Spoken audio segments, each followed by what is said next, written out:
Encouragement au combat et à la souffrance. Pour cela, Timothée doit se fortifier dans la grâce et transmettre fidèlement à d'autres les enseignements de l'apôtre. 1, 2. 3 comparaisons lui montreront comment il doit combattre et être prêt à tout souffrir. Comme un soldat, il doit n'être pas embarrassé des affaires de la vie, comme l'athlète dans la lice, lutter selon les lois établies, comme le laboureur, travailler avant de récolter. 3 à 7. Il doit bien considérer ces vérités, et, pour son encouragement, se souvenir toujours de Jésus-Christ ressuscité. Il a aussi sous les yeux l'exemple de Paul, qui souffre jusqu'à être lié comme un malfaiteur, et cela, pour l'amour des élus, qu'il s'agit d'amener au salut et à la gloire éternelle. Août 2010. Cette destinée est celle de tous les chrétiens, souffrir et mourir avec Christ, pour vivre et régner avec lui, mais ceux qui le renient par incrédulité seront reniés de lui. Novembre 2013. Verset 1. Verset 1 à 13. Encouragement au combat et à la souffrance. Toi donc. En considération des exemples que je viens de citer, imitant celui d'Onésiphore, fuyant ceux de Phygèle et Hermogène. 2 Timothée 1.15-18. La grâce qui est en Jésus-Christ, la pleine possession du salut qu'il a accompli, telle est la force du serviteur de Dieu.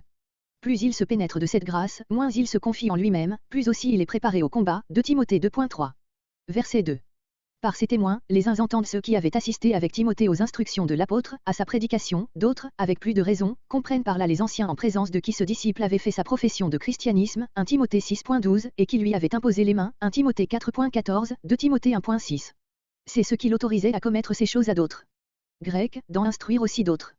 Il n'y a dans cette commission de Paul à Timothée pas un mot qui permette de penser que ce dernier recevait par là le pouvoir d'instituer lui-même des anciens, sans l'assentiment des églises, comme on l'a trop souvent prétendu. Tout ce que l'apôtre recommande à son disciple, c'est de transmettre à d'autres les enseignements qu'il a entendus de lui. Que ces enseignements concernent surtout les devoirs des anciens, aptes même à enseigner, c'est ce qui est évident, mais cela ne prouve nullement que Timothée put les revêtir de ses charges de sa propre autorité, lui qui, bien que choisi par l'apôtre Paul, n'en avait pas moins reçu l'imposition des mains par tout le corps des anciens. 1 Timothée 4.14. Verset 4. Le serviteur de Jésus-Christ doit donc, pour plaire au chef, pour lui donner tout son temps, toutes ses forces et même sa vie, n'être point embarrassé par les choses de ce monde, par des occupations étrangères à sa vocation. 1 Corinthiens 7.29-34. Verset 5. Cette seconde image, différente de la précédente, de Timothée 2.4, est empruntée au combat de la lice, où aucun athlète n'était couronné s'il n'avait combattu selon les lois prescrites. Ces lois, pour le serviteur de Jésus-Christ, sont celles que lui dictent la parole et l'Esprit de Dieu. Il doit combattre selon la vérité, la charité, l'humilité, surtout en ne recherchant que la gloire de Dieu dont il attend la couronne. Comparé 1 Corinthiens 9.25-27. Verset 6. Troisième image, destinée à inspirer au serviteur de Dieu cette patience de la foi, qui travaille avec constance avant de recueillir les fruits de son travail et même sans en voir aucun fruit. La récompense est réservée pour le ciel, la terre est le lieu du combat, de l'activité, de la souffrance. Voici quel est le sens littéral du grec, le laboureur qui prend de la peine doit participer le premier au fruit. C'est bien là son droit, mais le droit de celui qui prend de la peine, qui laboure son champ. En sorte qu'il n'est point ici question de cette autre vérité que, l'ouvrier est digne de son salaire, et que, pour le sens, cette version littérale revient à celle que nous laissons subsister dans le texte. Verset 7. La dernière image que Paul a employée réveille dans l'esprit tout un ordre de pensée relative aux glorieuses promesses faites aux serviteurs fidèles. Daniel 12.3, Matthieu 19.28, Matthieu 25.21, à la peine, à la patience, au renoncement qui sont inséparables de leur vocation. Voilà ce que Timothée doit considérer, méditer encore pour son encouragement, avec cette intelligence que le Seigneur lui donnera. Le texte reçu exprime cette dernière pensée sous la forme d'un vu, que le Seigneur te donne l'intelligence. Cette leçon n'est pas autorisée, la particule car aurait dû déjà en avertir, elle motive par une promesse précieuse le devoir de considérer. Verset 8.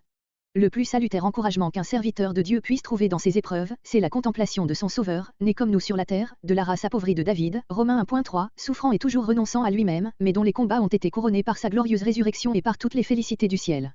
Cette contemplation fortifie d'autant plus la foi et le dévouement de ses serviteurs, que Jésus-Christ n'est pas seulement leur modèle, mais que, maintenant ressuscité des morts et glorifié, il est la source de cette puissance de résurrection et de vie qui s'accomplit en eux comme elle triompha en lui-même.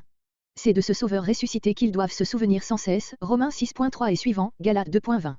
Par ces mots, mon évangile, Romains 2.16, Romains 16.25, l'apôtre oppose l'évangile qu'il prêche à toute fausse doctrine, c'est, comme il le dit ailleurs, l'évangile qui m'a été confié. 1 Timothée 1.11, comparé Romains 2.16, note. Verset 10. Même les souffrances de Paul et cet opprobre d'être lié comme un malfaiteur tournaient à la gloire de l'évangile et au salut éternel des élus.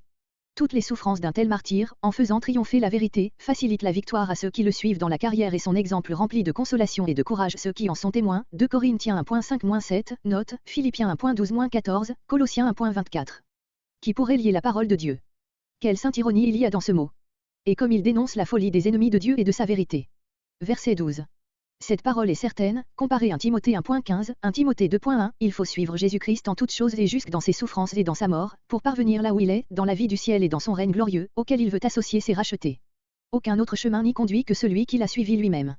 Ainsi, par humiliation à la gloire, par la mort à la vie, telle est la devise du chrétien, comparez Romains 6.18, note, Romains 8.17, note, Galates 2.20, note, Colossiens 1.24, note, Philippiens 3.10, note. Il faut remarquer encore sur ces paroles que le moyen de mourir, à nous-mêmes, au monde, au péché, c'est de souffrir et tel peut être le fruit béni de la souffrance. Qu'ici le verbe mourir est au passé, aoriste, ce qui suppose que le disciple de Jésus est déjà entré avec Christ dans la communion de ses souffrances et de sa mort. Nos anciennes versions effacent cette nuance. Que tous ces verbes sont composés de la particule avec, sans le mot lui, qui est dans la pensée de l'apôtre, mais qu'il n'exprime pas, de Timothée 2.10. Qu'à cause de l'élan et du rythme de ces paroles, plusieurs exégètes y voient une partie d'une hymne ou cantique de l'Église. Matthieu 10.33, comparez Matthieu 7.23, Luc 13.25-27. Quiconque, en entendant de telles paroles, n'éprouve pas un saint tremblement, n'a jamais compris ou jamais cru ce qu'elles renferment. Cette sentence est juste l'opposé des deux précédentes. Verset 13. Si nous sommes infidèles, ou, selon l'original, si nous ne croyons pas, Dieu n'en reste pas moins ce qu'il est, il demeure fidèle à ses promesses et à ses menaces, qu'il ne peut renier parce que ce serait se renier lui-même. Ainsi, à nous toute la responsabilité. Les hommes peuvent manquer à Dieu, mais Dieu ne peut manquer à lui-même. S'ils se rendent indignes par leur lâcheté de coopérer à ses desseins et de travailler à ses œuvres, il saura bien accomplir sans eux ses œuvres et ses desseins et tire même sa gloire de leur infidélité. Quesnel. Verset 14. Il doit protester contre les disputes de mots, se rendre approuvé de Dieu, dispenser droitement la parole, réprouver les discours vains et profanes, tels que ceux d'Hyménée et de Philette qui ont abandonné la vérité en niant la résurrection, 14 à 18. Toutefois le fondement posé par Dieu demeure ferme, il connaît les siens et les sanctifie, faisant d'eux des vases à honneur pour son service, 19 à 21. En fuyant les désirs de la jeunesse et se revêtant de toutes les vertus de la vie chrétienne, Timothée doit rejeter les questions folles et inutiles, éviter les contestations, instruire avec douceur les adversaires, dans l'espoir que Dieu leur donnera la repentance, pour connaître la vérité et échapper au piège du démon, 22 à 26. Versets 14 à 26. Comment Timothée doit se conduire en présence des faux docteurs. C'est-à-dire des sérieuses vérités qu'il vient de rappeler dans les versets précédents, par opposition aux disputes de mots, qu'il va condamner. Grec, ce qui n'est utile à rien, sinon au renversement, ou à la ruine, de ceux qui les écoutent. Si tel est le résultat des disputes de mots, comparez 1 Timothée 6.4, note, que faut-il attendre, de nos jours, de la plus grande partie des discussions théologiques. Verset 15. Littéralement, ouvrier qui n'a aucun sujet de honte, ou de confusion, et qui coupe droitement la parole de la vérité. Les uns pensent, avec Calvin, que cette expression figurée fait allusion à un père de famille, qui coupe et distribue à chacun des siens la part de nourriture qui lui convient. D'autres la rapprochent de cette locution très usitée chez les Grecs, couper droit son chemin, pour dire, choisir la bonne route et y persévérer courageusement, au travers de tous les obstacles. Le chemin, ici, c'est la parole de la vérité, Timothée l'a choisi, il n'a plus qu'à y marcher sans dévier, comme un voyageur qui sait où le conduit le chemin qu'il suit. Verset 16. Comparez 2 Timothée 2.14, 1 Timothée 4.7, 1 Timothée 6.20, note. Il y a un progrès, inévitable dans l'erreur qui produit l'impiété, comme dans la vérité d'où ressort la sanctification. L'apôtre en fournit la preuve dans les deux exemples qu'il va citer. Verset 17. Quelle énergie et quelle vérité dans cette image, comparez 1 Timothée 1.10, note. Le corps que ronge l'erreur, c'est l'Église, ou l'âme qui en est atteinte. Verset 18. Hyménée n'est connu que par 1 Timothée 1.20, Philette ne l'est pas du tout. Les données historiques nous manquent pour établir quelle était leur doctrine et pour comprendre même quelle est exactement l'erreur que l'apôtre leur reproche ici. Celle-ci paraît avoir eu pour point de départ un faux spiritualisme. Ils prétendaient que la résurrection avait déjà eu lieu, c'est-à-dire que, niant la résurrection du corps et la vie future, ils enseignaient que l'homme ressuscite spirituellement et dès ici-bas, pour vivre dans une immortalité fantastique, comparez 1 Corinthiens 15.12, note. Ces erreurs se retrouvent plus tard dans tous les systèmes des gnostiques. Paul en indique ici et peut-être déjà dans 1 Corinthiens 15 les premiers germes. Ces aberrations supposent une méconnaissance complète du péché et de la rédemption accomplie par la mort et la résurrection de Christ. Verset 19. Il peut bien arriver et il arrive malheureusement toujours, que l'erreur renverse la foi de quelques-uns, 2 Timothée 2.18, mais le solide fondement que Dieu lui-même a posé et sur lequel repose la foi de l'Église ne peut jamais être ébranlé, il se retrouve debout après toutes les tempêtes. Ce fondement, quel est-il ? On a fait à cette question diverses réponses, il n'y en a qu'une affaire et qui est de l'apôtre lui-même, c'est Jésus-Christ et l'évangile de sa grâce, 1 Corinthiens 3.11, Éphésiens 2.20. On grave sur les monuments des inscriptions qui en marquent la destination, qui en sont le sceau, l'inébranlable fondement de Dieu, porte aussi les deux inscriptions significatives que Paul cite ici. La première nous rappelle que cette triste confusion de la vérité et de l'erreur, des justes et des impies, qui souvent afflige notre âme et ébranle notre foi, n'existe pas pour Dieu, il connaît les siens, Nombre 16.5, Jean 10.14, et il saura les préserver de tout mal pour la vie éternelle. La seconde établit la règle infaillible d'après laquelle nous pouvons juger et de nous-mêmes et des autres, quiconque invoque le nom du Seigneur, le reconnaît pour son sauveur, fait profession de lui appartenir et ne se retire pas de l'injustice, se séduit lui-même, 1 Jean 1.6, comparé Ésaïe 52.11, la première de ces sentences est propre à rassurer le croyant, la seconde à produire une crainte salutaire. Verset 21. Encore une pensée qui doit calmer les craintes des vrais croyants à la vue du mal qui se glisse dans l'Église. L'image dont l'apôtre revêt ici sa pensée, de Timothée 2.20, et qu'il emploie ailleurs dans un sens un peu différent, Romains 9.21, signifie que, vu l'état de péché où le monde est plongé, il est impossible que le mélange du bien et du mal cesse ici-bas et il en conclut seulement, pour chaque disciple de Jésus-Christ, le devoir sacré de veiller, afin de se purifier de ces choses-là, c'est-à-dire de ce dont il a parlé de Timothée 2.16-18. En le faisant, il sera un vase à honneur pour le service de son Dieu et préparé pour toute bonne œuvre, quelque corruption qui puisse régner autour de lui.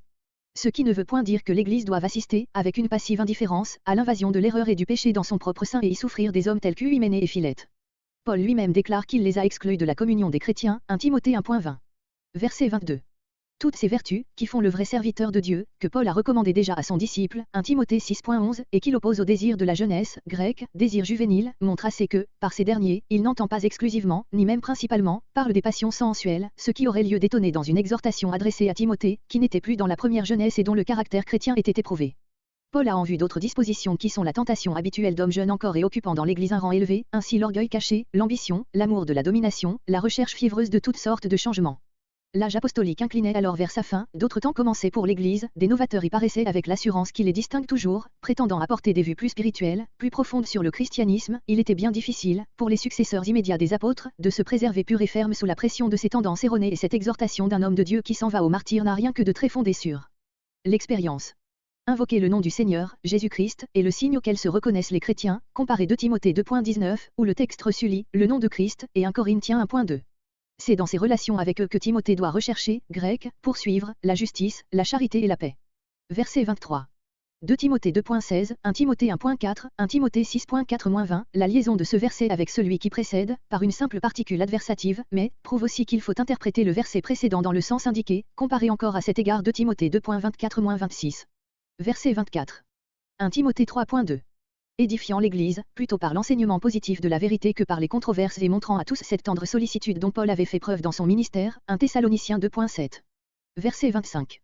La repentance pour connaître la vérité, quelle profondeur d'expérience il y a dans le rapport de ces deux mots, de ces deux choses. Verset 26. Le mot rendu par se dégager et qui ne se trouve qu'ici, signifie proprement, revenir au bon sens, par opposition à la folie, ou à la sobriété, par opposition à l'ivresse. Cette folie, cette ivresse sont les instruments de Satan, pour soumettre les esprits à sa volonté. On revient de cet esclavage par la repentance ou le changement du cœur. Suivant d'autres celui qui les aurait pris pour faire sa volonté serait Dieu, 2 Timothée 2.25. Que de sagesse et d'amour dans la manière dont l'apôtre veut que son disciple traite ceux qui errent ainsi, 2 Timothée 2.24-26. Jamais d'emportement dans la défense de la vérité, ni d'aigreur dans la correction du pécheur. Qui le regarde, non comme un frère égaré, opposera à l'erreur et au péché la vigueur de l'autorité et la force de la doctrine, ami il gagnera l'hérétique et le pécheur par la douceur et la condescendance de la charité. Celui qui comprend bien que la foi et la repentance sont un don de Dieu, combien sont puissantes les illusions, nombreux les artifices du diable et quelle est la captivité du péché, loin d'insulter au pécheur, aura compassion de sa misère. Adorons la miséricorde de Dieu sur nous-mêmes, espérons-la pour les plus grands pécheurs, craignons pour nous, prions pour eux. Quesnel.